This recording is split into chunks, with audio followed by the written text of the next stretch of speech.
Okay, so welcome everyone to tonight or this morning if you're still in the UK, our talk on Expert Talks. We're going to be talking to you today about how to build and run digital services in large organizations. And we're going to try and do that without using ambiguous buzzwords like DevOps and site reliability engineering. So if anyone hears us say that, please, you can put buzzword bingo in the chat. So introducing us this evening, so as Caitlin's already said, I'm Bethan Timmins and I'm the Managing Director for Equal Experts in Australia and New Zealand. And introducing my co-pilot today, this is Steve Smith, who's one of Equal Experts' principal consultants. So Steve and I recently have written a playbook on You Build It, You Run It. And we've done that with a lot of help from our Equal Experts customers and our network. And it's a deep dive into all things You Build It, You Run It, with experienced reports from other consultants worldwide, to view an advanced copy and to have a look at it. This is us on this URL here, and you can let us know what you think. We'll soon have it available in Amazon and Audible, but please bear with us on that, but it will be coming soon. So what do we want to cover today? Firstly, we want to explain to you why you can't sustain innovation with traditional Ops Run It. And we're going to try and do that by going into detail into Ops Run It and some of its drawbacks. And next, we want to explain what is You Build It, You Run It and the benefits that will help you sustain that innovation. And lastly, we want to help you to get started with the right operating model for you, whether that be Ops Run It or whether that be You Build It, You Run It. Okay, so why you can't sustain innovation with Ops Run It? So innovation is about us adding incremental value through change that is going to give your organization a competitive advantage. But sustained innovation is the ability to continuously deliver that innovation for years to come. So Equal Experts has worked with hundreds of organizations to help them with innovation and getting new products to market. But where we really come into our own is then enabling those organizations to sustain that innovation for tomorrow, next month, next quarter, and next year's initiatives. Being able to innovate is one thing. Being able to sustain that innovation and run at high speeds for great distances is another thing completely. So digital services need to constantly evolve to meet your changing customer needs. And for that, innovation comes with being able to have a high level of throughput to meet your customer and feature demand. And there's some stats here around throughput and what the difference that could mean to you and your customers. Being able to reduce the level of impact of failures on your service and the impact of from the Fortune 1000 that you could see for 1 hour, between 0.5 million and 1 million per hour that you could lose for not having a stable service. And then lastly, to be able to have really high performing teams that can sustain that pace to allow you to have a culture of continuous improvement. So what are the things that you need then to sustain innovation? Well, where we've helped customers is when our customers have put as much focus on sustaining the innovation as the innovation itself. And when we're building digital services with the customer, we would together be looking at the frequency of the deployments and improving their deployment throughput. We'd also be looking at how we can reduce the impact of the critical outages, so improving their service reliability. And lastly, we want to make the teams as high performing as possible. To achieve all of these, we have to look at operations and how operations is run to be able to get the most value overall. So I'm going to start by talking a little bit about Ops Run It and what that actually means. So a central operations team with many delivery teams has been that de facto operating model for years. It's so common, it actually doesn't really have a name. We sometimes just call it Ops Run It to give it a name. And we'll find today that the delivery team may very well be working in agile teams, building out features and kind of iterating through. However, every company is different and Ops Run It is never implemented exactly the same way twice, but it can be easily spotted. So delivery teams are either short-lived or if they're long-lived, they have short-lived project-based focus. and told to move fast and achieve these deliverables. Where operations teams are long-lived and told to move carefully and provide reliability. So as you can see just from that, there's some competing behaviors between the two. So for governance, the senior operations manager is accountable for the reliability of all digital services, and the app support team is responsible for day-to-day reliability work. And this all fits into IT standards like ITIL and ITSM. We still recommend central operations teams for COTS applications and foundational systems. We don't think they require the sustained innovation, and they will have lower goals, but we'll come back to that later and explain why we think that later. So let's look at each of those three different parts that we talked about: deployment, reliability, and learning culture, and look under that in the context of ops running. So what is this for deployment? So this shows how deployments work when ops is on support. So we've got a composite IT department. It's got delivery and operational functions as silos. There are many delivery teams building out that software services.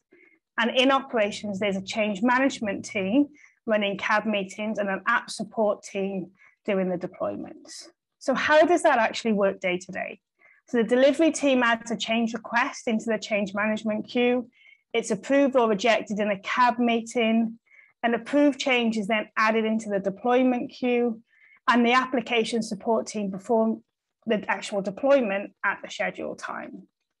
The delivery team might do some post-deploy validation testing. They may not, that might be done by the app team. So there's some drawbacks here. This works actually okay for COTS applications and foundational systems, but not really for digital services when you're looking for weekly deployments or more.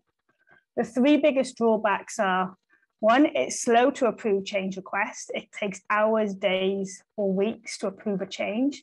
I've seen instances where the next change has actually happened quicker than the approval of a CAB meeting before. We can see slow to complete deployments is another drawback. It can take hours or days to actually perform the deployment itself. And there's also really slow to sync knowledge between the areas and the teams. It takes hours or days to be able to sync that between the delivery and the operations teams. So there are countermeasures that we can put in place in ops run it. So obvious one here is to build a fully automated deployment pipeline, but it's still hard for delivery teams and operation teams to build a single pipeline together. And it can't eliminate the delays of each handoff between those teams. So the next one we've got is the reliability within ops run it. So what is this? This shows how service reliability works when ops is on support. There's multi-level support hierarchy. So here you can see there's a level 1 ops bridge team, a level 2 app support team, and delivery teams are level 3. These teams can have different names. You might combine ops bridge and app support into a single team. There are also some operational enabler teams to call upon when needed, like major incident managers, DBAs, network administrators. So how, again, does this work in reality? So in working hours, you'd have the app support team check-in, monitoring dashboards for any signs of abnormal operating conditions, whilst out of hours, a team member is on call for any alerts. And then if an issue arises, then the level 1 help desk team may deal with the customer complaints. The level 1 ops bridge team may proactively monitor the dashboards and theoretically use documentation and scripts to resolve those high volume, straightforward issues. And when they can't resolve a problem, they'll escalate that to level 2. So then the level 2 app support team that work on day-to-day service availability, they can modify items such as config, data, deployments, infrastructure, and maybe dashboards to restore availability when there's a production incident, but they can't modify the service code, so as that's owned by the delivery teams. So when in that case, they escalate that to level 3. And level 3 is the delivery teams. So they work with the app support team on high priority incidents, and it might involve emergency deployments or code changes. But unlike the ops bridge and app support teams, level 3 developers are on call out of hours or on best efforts only. So there's some benefits here within reliability and ops run it. And there's 3 clear ones. Firstly, there's a low setup cost. As ops run it is so well established in the industry, there's a lot of training courses and vendor tools that you can use. There's low running costs, as there's one ops bridge team and one app support team supporting all the software services, and they can outsource to reduce costs if you wish to. But there's also straightforward governance on this as well. So there's one operations manager. You can make them accountable and responsible for the reliability of all your software services. So for COTS applications and foundational systems, these 3 benefits might really outweigh any drawbacks. But the drawbacks are a massive problem for digital service. The 3 biggest drawbacks are around 1, fragile architecture. So delivery teams often aren't incentivized to build operability in. They're incentivized to pile features in. And this results in digital services that are brittle, can't gracefully degrade, and are vulnerable to failure. You've got little proactive protection. So an app support team can't proactively enhance the operating conditions because updating dashboards depends on changing events by the digital services. So that means asking the product manager to prioritize the changes into the delivery team. And this forces the op team to be more reactive than actually proactive. Then the last one really is a long time to resolve incidents. And this is a key one here. It can take many minutes, even hours, possibly even days for an incident to be resolved. And the reasons for that can include, at some customers, we've seen it take up to 20 minutes for an ops bridge analyst to pick up an alert, look up the on-call app support rota in a spreadsheet, phone the right person, and using our data from earlier on a $1 million an hour loss, well, you've got 333,000 just trying to get the right person with a 20-minute wait just to get to the right person. Second one here is an incident can bounce between different teams, disagreeing over who's the best responder is. We've seen an app support team can't implement code workarounds without a delivery team. And a delivery team can't assist without access permissions. At many customers, delivery teams don't even have access to read-only monitoring dashboards. So we've seen in some customers time to restore being around 7 hours. And we've seen these drawbacks add up to millions of dollars of lost revenue during these production incidents. So again, there's some countermeasures. The usual countermeasures here are hypercare from delivery teams at live launch, peak support from delivery teams in key trading periods, and even merging the ops bridge and app support teams into a single team. These can help you out, but each one has its own complexities as well, and it's not sustainable. So the last one I want to look at is the learning culture within Ops Run It. So what this shows is there's a real lack of learning culture between delivery and operations teams. There's a predisposition to rush in to fix after an incident. It's unspoken, but the priority for all teams is return to planned work as soon as possible. And so how does that work? Well, after an incident, a problem manager will schedule a root cause analysis session. The app support team are the primary attendees. Incident managers and delivery teams may also attend. And the session includes a shared timeline of observations, hopefully, but not always, a financial impact assessment, a single perceived human or technical error that caused the failure, or one or more fix actions to correct the single perceived error. The problem manager produces a root cause analysis document, which is hopefully shared with delivery and operations teams, and they record fix actions in a problem management queue, sometimes called a support queue. And they'll negotiate with product managers on when delivery teams are to implement these fixes. So again, there's real drawbacks here. We don't see any benefits here for digital services, COTS applications or foundational systems. The 3 biggest drawbacks for us are poor knowledge creation. So root cause analysis sessions don't really create a lot of new knowledge. We see behaviors where teams are incorrectly steered to identifying a single error, when any failure has multiple contributing factors. App team members are unable to understand enough of a digital service they don't own to fully understand the events as they unfold, and even able to withhold information if they're worried about being blamed. So there's limited knowledge sharing. A root cause analysis report is rarely shared across an organization. There's very little learning. A delivery team might not know their digital service has been involved in an incident. And then also there's a long time to fix. A fix action can take days, weeks, or months to even complete. And customers, we've seen fix actions stuck in a support backlog for over a year because a delivery team no longer exists or their product manager just isn't incentivized to take the work on. And all of this is reactive. There's an endless firefighting without much learning. What is really important to say here, though, is that no team wants to do a bad job. We actually see the exact opposite. Everyone is trying to do the best job that they can do. We're challenging the idea that are these the best jobs to be given to people to do? So I'm going to hand over to Steve now, who's going to talk us through what is the You Build It, You Run It operating model. Thanks, Bethan. All right, so You Build It, You Run It is an operating model in which product teams build, deploy, operate, and support their own digital services. It's a term coined by Amazon's CTO back in 2006. It doesn't roll off the tongue, but it's widely recognized now. And as with Ops Run It, every company is different, so there are a lot of variants of You Build It, You Run It. The way that we spot it is long-lived product teams that run 24/7 support for their own code, and they're incentivized to move fast and provide reliability. For governance, the senior manager for all the product teams is accountable for the reliability of all digital services, and each team is responsible for the reliability of their specific digital services.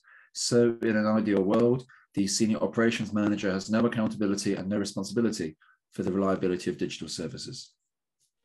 Just like a central operations team, this operating model does also fit in with ITSM, with ITIL v3 and other IT standards like DCI, PSS, and SOX. We see You Build It, You Run It as a hybrid operating model. We don't see it as a replacement for Ops Run It everywhere.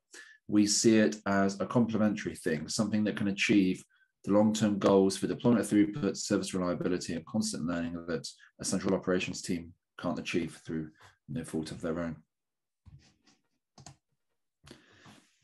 All right, so just as Beth then went over the central operations team, let's look at deployments, reliability, and learning. So with You Build It, You Run It, this is how deployments work. At the top, we have a product team. It's still in a delivery function, and they are responsible for all activities to put a new version of digital service live.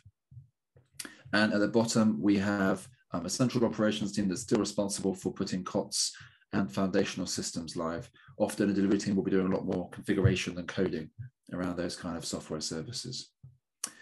So with You Build It, You Run It, the on-call product team decides for themselves if their deployment that they want to do is a regular, low-risk change.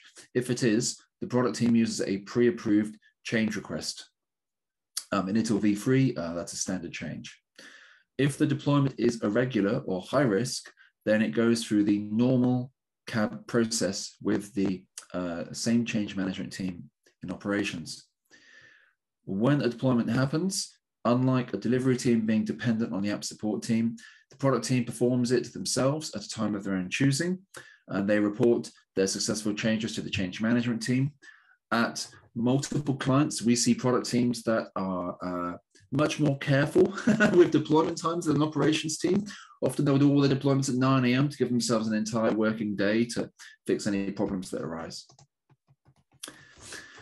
There's a lot of benefits to this. The top three that we really advertise to our clients are: it's much faster to approve change requests, because an approved change request for a regular low-risk change can be obtained within minutes.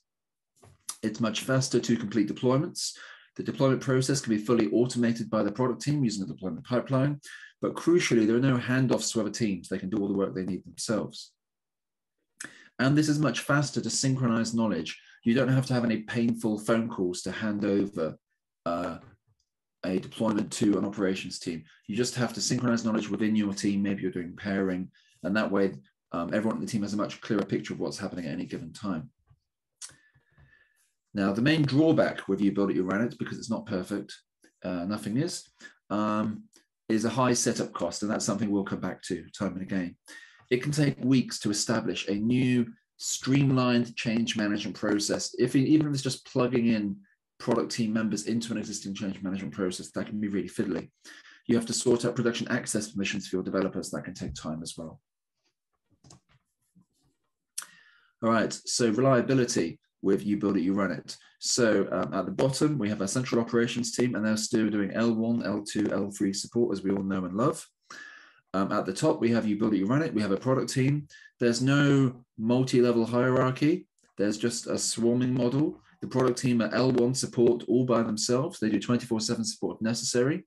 There's no operations team coming to help. They're on the hook for their own work.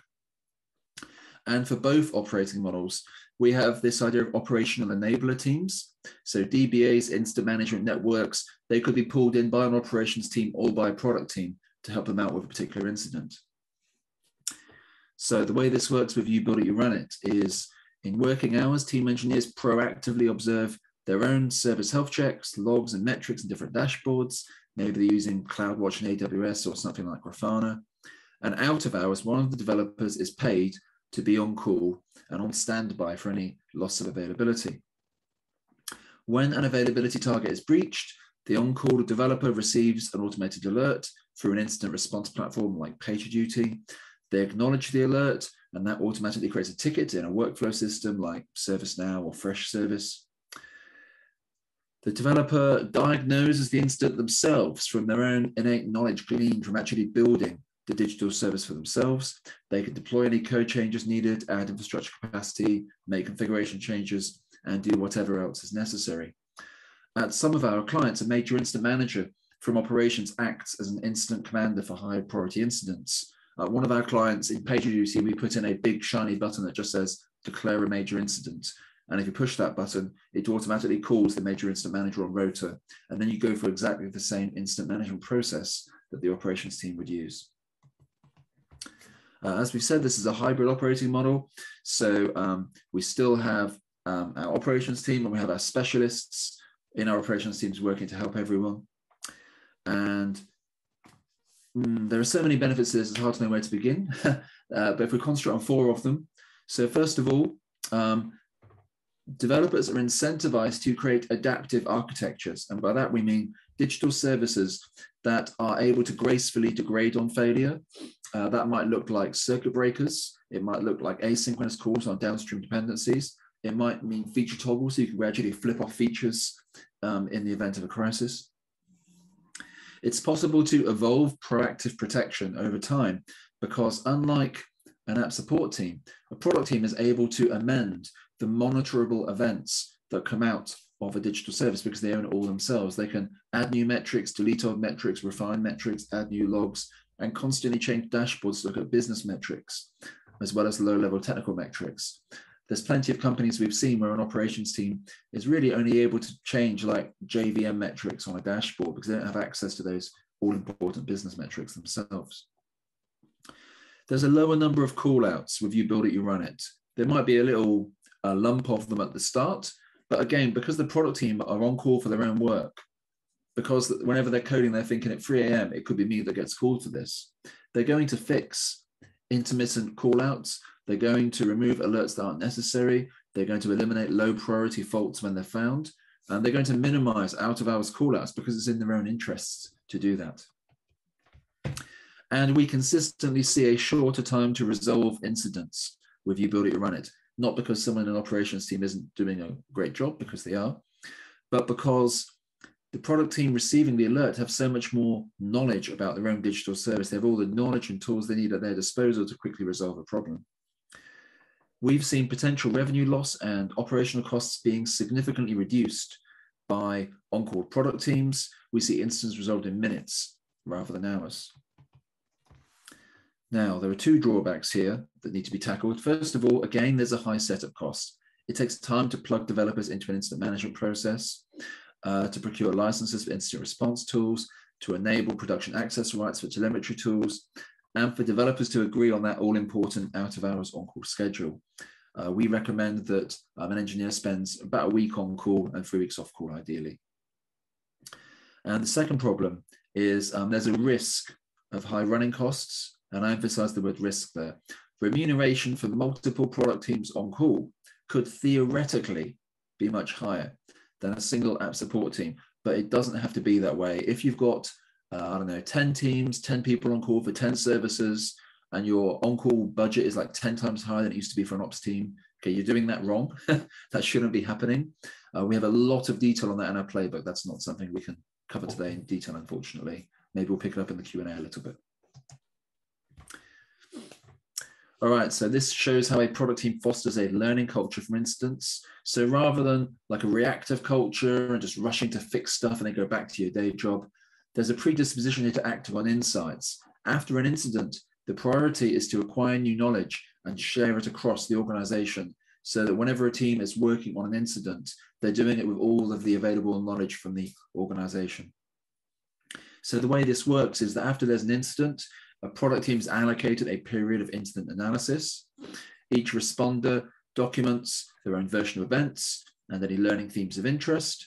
And then there's a collective post-incident review where everyone brings their different experiences. There's a review of different responders' analyses, their different perspectives. There's a discussion of the human and technical contributing factors to the incident. And there's an identification of the most valuable insights. This process could be overseen by the product manager for the product team. It could be overseen by a problem manager from the operations team in accordance with ITIL v3. That's totally fine. We've done that before.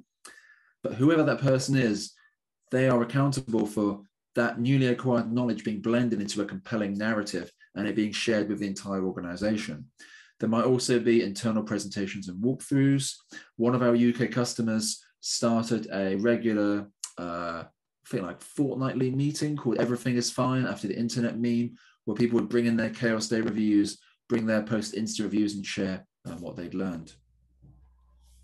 So there are 3 big benefits to this.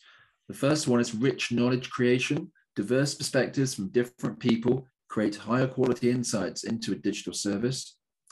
There's broad knowledge sharing. Product teams are incentivized to share incident findings between teams, so current and future product teams can benefit from that new knowledge. And there's a faster time to improve. An improvement action takes hours or days to be completed because there are no barriers, because the product manager who's prioritizing that improvement action, whether it's like a human change or a technology change, maybe just have to move an accountability role around somewhere, or I don't know, upgrade Grafana or something.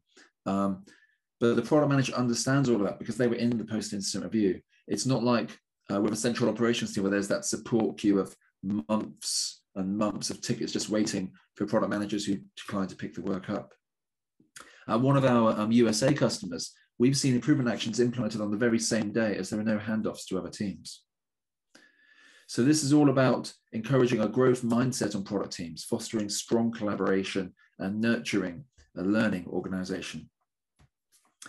And again, the drawback here is setup costs. It takes time to set up the instant review process so that product teams can run it for themselves, to move accountability for problem management onto product teams, and to set up cross-team knowledge sharing sessions. So when we compare these 2 operating models, we always say that Ops Run It has low setup costs, low running costs, and straightforward governance, and that might be what you want, and that's totally okay. It's a great fit for COTS applications and foundational systems where deployments are infrequent and feature demand is slow and predictable. But there are a lot of problems with this that make it completely unsuitable for digital services. There are long deployment times, barriers to proactive protection, long incident response times, knowledge sharing, and limited learning. This all adds up to really high opportunity costs. And with You Build It, You Run It, it has high setup costs, and there's a risk of high running costs. We often find customers who are unused to You Build It, You Run It kind of get a bit fixated on this, like, oh my God, I'm going to spend so much money on standby costs for people. But it's this, that can be mitigated. It's the high setup costs that you have to face into. It does take time to get it all up and running and for it to be a relatively smooth process with one team, and then you can replicate it out to other teams. But you do have an awful lot of benefits here. You get faster deployments, no barriers to proactively protecting services, much shorter instant response times, a lot of knowledge sharing and organization-wide learning. And you can really flatten the opportunity costs that you're facing. All right, so let's talk a little bit about costs. So we think really deeply about running costs on our engagements. It's usually a customer priority, especially when we're talking about an on-call budget, as it's often an OpEx line item for someone. And OpEx is usually under extreme pressure in the large organizations we work with. And it's not surprising when you look at this statistic that we dug up a while ago. You know, $20 trillion on OpEx IT spending in 10 years. It's no wonder people are so keen to reduce their OpEx where they can. Now, this is my favorite slide, Bethan's seesaws. This is how we actually visualize the relative costs between you build it, you run it, and ops run it. And these are estimates based on the shared experiences of Bethan and I, and validated by many EE consultants worldwide in the Equal Experts Network. Now, we sometimes hear from customers, you know, as I've said, that multiple developers on call will be too expensive. And that's understandable when you can have an app support team that has one person on call for 30 services. Maybe you've outsourced that app support team to really drive down your OpEx costs. But life's more complicated than X is cheaper than Y. Like, we don't really know what cheaper means here. Bethan and I think about operating costs in terms of setup, you know, getting an operating model up and running, transition, moving work between teams when necessary. In ITIL v3, that's known as service transition. Your running costs, you know, the day-to-day costs you're incurring, incident costs, the cost of actually fixing an incident, and then opportunity costs, the cause that are like the cost of delay. You can't work on new features because you're fixing incidents all the time. Now, as you can see here at the start, you build it, you run it, definitely has a higher setup cost, so it's lower down on the seesaw. But in terms of transitioning work between teams, that's not an issue with you build it, you run it at all. You don't ever transition work into an operations team. Perhaps you've worked on a delivery team before where you've had to fill out like a 300 question spreadsheet before an operations team will take on your service for you. That's a transition, and that doesn't happen with you build it, you run it at all. The running costs, ops run it, are higher, and the you build it, you run it costs can be mitigated. With incident costs, we know that you build it, you run it can achieve much more success. At one of our European retail customers, their time to restore went down from 7 hours to 24 minutes with you build it, you run it. And as we've said, your opportunity costs are much lower with you build it, you run it, because you're much faster and you can plow more time back into feature development. All right, let's move on to how you can actually get started with you build it, you run it. So the first thing to know that we talk time and again to our customers about is any operating model is insurance for your business outcomes. You build it, you run it, the central operations team, it's all about protecting your business outcomes.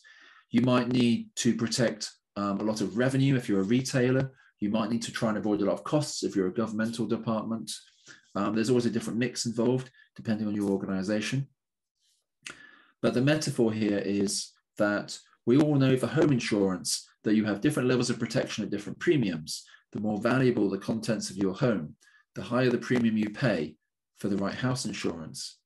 And in the same way with operating models, you pay a higher premium when your business outcomes are more valuable and you want to protect them. With you build it, you run it, you pay more on setup costs and a little bit more on running costs because you want faster deployments, fewer incidents, and faster resolution of your digital services. You want to minimize the opportunity costs that threaten your ability to innovate. And you still want to keep that central operations team for your COTS applications and foundational systems. All right, this is how we visualize the hybrid operating model that we talk to our customers about. The y-axis here is your financial exposure on failure. As you go higher up, you need to have a stronger availability target, and you can afford less time lost to unavailability. And on the x-axis, we've got product feature demand. So the more features you need, the more deployments you need on a regular basis. We think about ops run it as being appropriate to when you have monthly or fortnightly deployments. And we think about you build it, you run it as when you have weekly deployments or more. And in both cases, as you increase the financial exposure on failure, it gets much more demanding in terms of availability. Every time you move up or right in this operating model selector, it's costing you a lot more in implementation effort. So what happens here is that a product manager has to balance their risk tolerance with their understanding of how long it will take to actually achieve the operating model that they want. Now, we've established a whole bunch of practices that are detailed in our playbook to help you make the right selection choices for different software services. You should not put every COTS application, every digital service into exactly the same box. Different services will go into different boxes. Now, in the playbook, we talk about different groups of practices. These aren't actually available yet in the playbook that you can see online. They'll be available in the next week or so. But the key message really is that no two organizations are the same. There's no recipe for success. There's no step-by-step to follow the whole way. But we do have different groups of practices that you can experiment with. And we're pretty clear on the order in which you can tackle these different practice groups. So you start out with selecting the right operating model. You then establish the right governance. You move into building it out, sorting out your operation enabler teams, establishing how incident response is going to work, measuring success. And then once all of that is working successfully, then you start to scale out to many teams. Today, we're just going to talk about how you select the right operating model for a software service. In future talks, we'll talk a lot more about how you actually implement these practices and get you build it, you run it up and running. Okay, so back to me, I think now. So first of all, what we do is we estimate the financial exposure of the service and group them into bands. And then we map those available levels for all software services in your organization. So then for each of your software services, we estimate its availability target based on how much money it could lose. We estimate its deployment target based on relative feature demand. And then we calculate the operating model based on these two numbers. And then on a quarterly basis, we revisit these estimates and we reflect if the bands and the exposure is sufficient for the services that we need. So what I'm going to do now is I'm going to take you through an example of how this ran with a furniture retailer that we worked with. So let's run that example.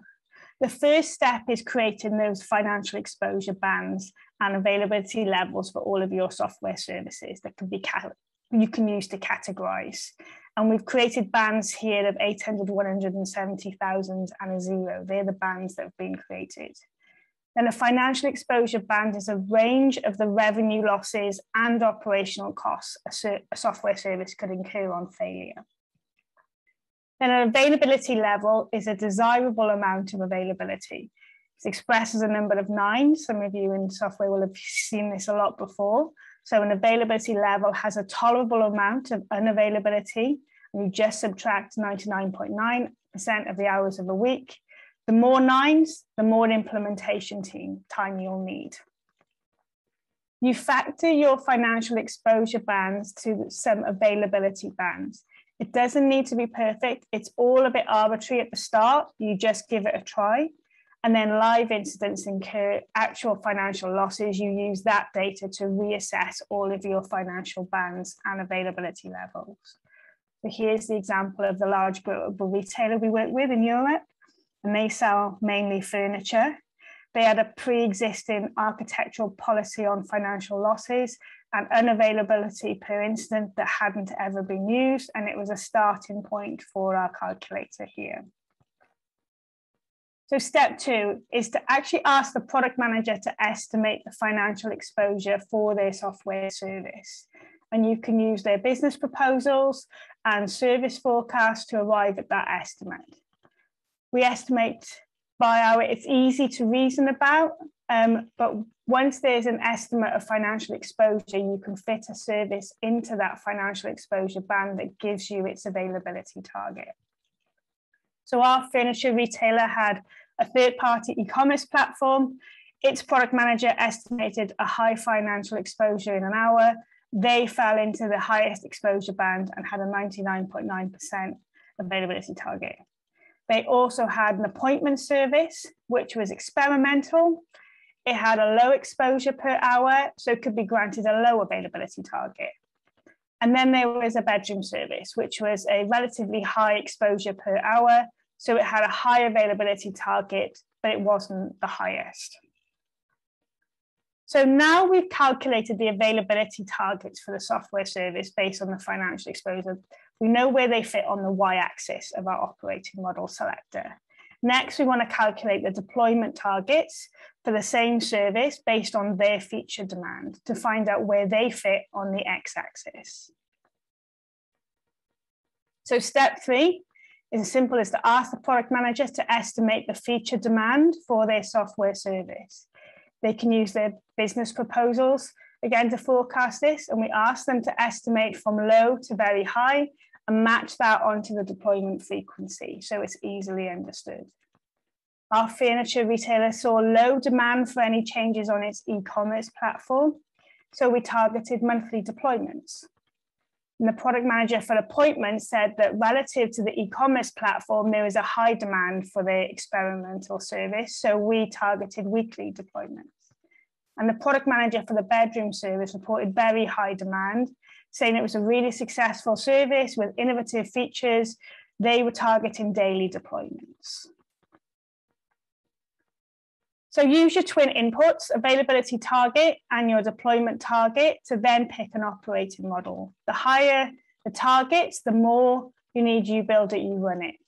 It's important to refine those financial exposure bands and the availability levels between quarterly and probably once a year at most, based on what's best for your organization. Use any updated business forecast, live incident data to improve your understanding of what reliability really means to your organization. And if we plot the examples of the furniture retailer on this diagram, you'll see the appointment service is best suited to you build it, you run it. But the bedroom service is also best suited to you build it, you run it. However, the e-commerce platform is more suited to ops run it. You can see as they go. So what are the main takeaways from today? One, it's not possible to achieve sustained innovation if you've got one app support team looking after many digital services. The ops model just can't do it. You build it, you run it coexists in a hybrid operating model with ops run it. It doesn't exist just in its own right. It's a myth that ops run it is cheaper than you build it, you run it, when you consider all of the costs involved in actually running and setting up and the lost opportunity costs.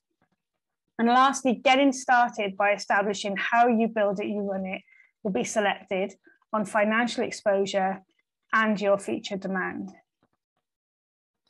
Thank you, everyone, for joining us this evening. If you do want to contact us and find out any more, please just email us away here at these contacts, or you can find us on our website or follow us on our LinkedIn pages. Other than that, we would love to take some Q&A. Fantastic. Thanks, Bethan. That was really interesting. That was a fantastic talk. So we're going to go through the questions in the Q&A. So if everybody could have a look at those, if you could vote on the questions that you'd like to answer, we're going to start with the ones at the top. So the first question we've got at the top, can you give more tips on how to avoid your costs to spiral out of control when you've got 10 to 50 teams on call versus one support team? Who'd like to answer this one? So we've got a whole section in our playbook around how you manage those costs when it comes to scaling and when you're scaling across multiple delivery teams and digital teams. We talk about domain groups when we come to scales, and we look about how we can group delivery teams into scale groups for that, domain groups. I will go into a bit more detail on that on another talk because it can go forever. But Steve, if you want to add anything extra on top of that, but yeah, thank you. The thing I'd add on to that is just whether I could go down a rabbit hole. Yeah, I would just very quickly say that always on is a myth. You do not need every software service on 24/7. With one of our major clients, we have 30 teams, about 40 digital services, about 150 microservices. And some of the on-call product teams are only on call during the daytime. If their service goes bang overnight, then the product manager said that's okay, and it will pick up any problems in the morning. So there's a whole bunch of different ways to be covered and to cover this. And as Beth Ann says, it'll be in the playbook in a lot more detail. Great. Okay, just so people know, in the Q&A section, there's some questions that have already been answered, so have a look at those as well. So the next question is from Craig Lynch. What has the typical reaction been from the delivery teams who have traditionally been 9 to 5, as they have been expected to move to a 24/7 support model? Good question. I think start off with there's a little bit of convincing you need to do, actually. But I think actually when they come to realize that they're owning their service and they own it end to end, they take more responsibility and pride into the service. So there's actually less of a reluctance later, I find, in teams to be part of that than you would think, because they're then built more into they're going to get called out if something goes wrong. They're more likely to put care into the build of the service in the first place, which means they're less likely to be called out when they're on the rota. If I could just add to that, I think that it can actually be quite tricky, because often for a developer who works on an Equal Experts engagement with a customer, who's perhaps just joined the Equal Experts network, it might be the first time that they've ever been on call, and they might have been a developer for 10, 15 years and not been able to do it before. And there can definitely be some reluctance, because often developers have seen operations teams struggle, perhaps because everything's been hosted on-prem in the old days, and there were always constant firefighting problems around disks or, I don't know, multi-threading or what have you. But a lot of the issues that developers face around this, operations teams have faced before, and developers are pretty poor. Going to operations teams for advice. For example, establishing a sustainable on-call rota is really important. Like, how do you balance different people's lives with actually having a rota? Operations teams have had to fix that problem over the years. And one thing we actually often encourage developers to do is go and speak to the operations folks about how did you handle this problem? You know, so some folks won't do on-call if they're developers, because their lives outside of work won't permit it, and that's totally okay. Operations folks have that too. Developers aren't special. Great. Okay, so the next question we have is, how do operations team members feel about You Run It in your experience? Do any of them want to join the product teams? I'll start again on this, Steve, maybe, and you add in.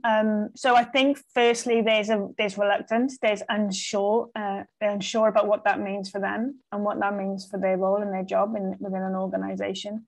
But what I actually find is the people that work in operations team now make amazing delivery team members, and they can be great testers. They can be great analysts working in a team. They can be great products, and if they've got good coding skills, they can become great developers too. So what I really try and encourage is, if you've got a lot of permanent staff and you're trying to reduce your operations team and increasing around your delivery teams, actually look at reskilling those people and moving them in, and really having a look so they can get more involved in the delivery of the service as well as just operating it. Great. Okay, so the next question. Caitlin, can I say a little bit onto that? I think definitely. There can be reluctance, but often also ops folks can see that there's just too much work for themselves. You know, so one of our major clients, the operations manager famously said, I think at that point they had 6 delivery teams funneling work into their one operations team, and when they were told there were 20 more teams on the horizon, the operations manager was the first one, to their credit, to say, I can't take this on. They're going to have to do on call themselves.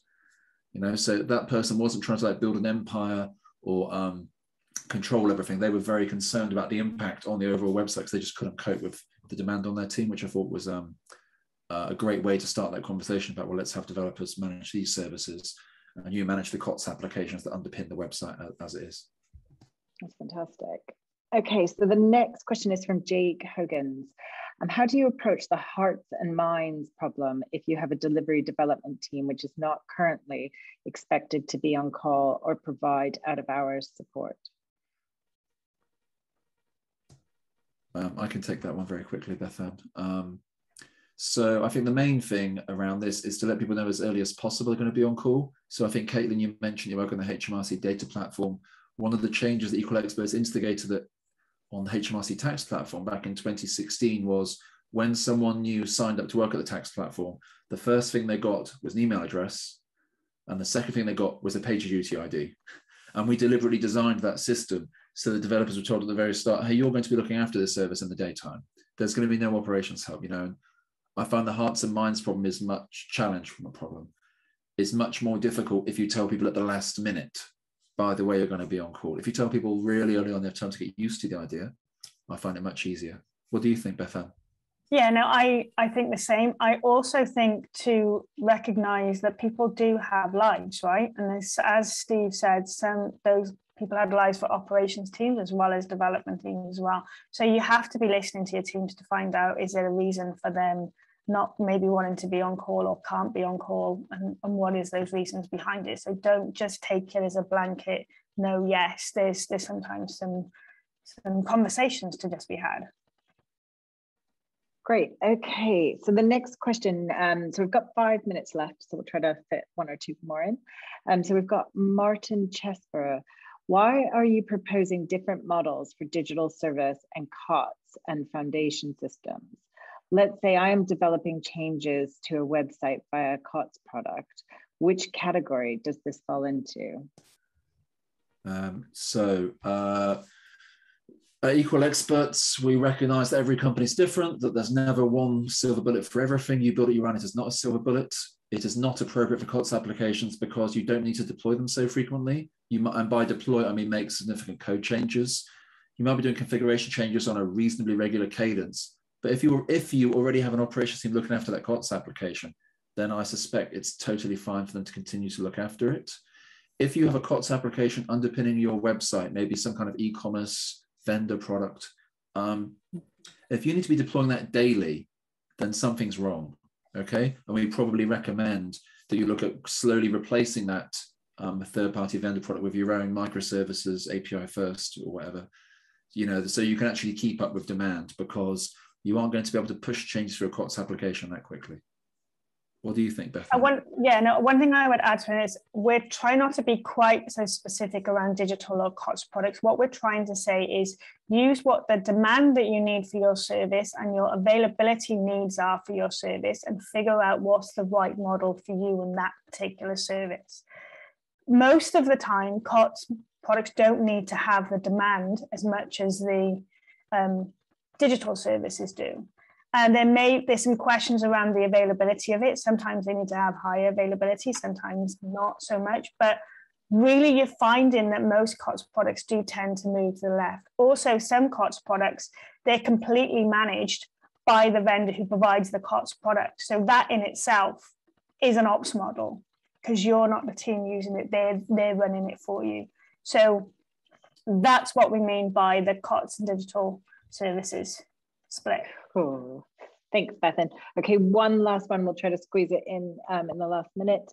We've got Martin's question. Next question. So what do you think of the idea that ops spins up an ops consulting team, a little like Google SRE, in order to consult with, advise on the operations, the SLOs, the SLAs, SLIs, error budgets to the development teams?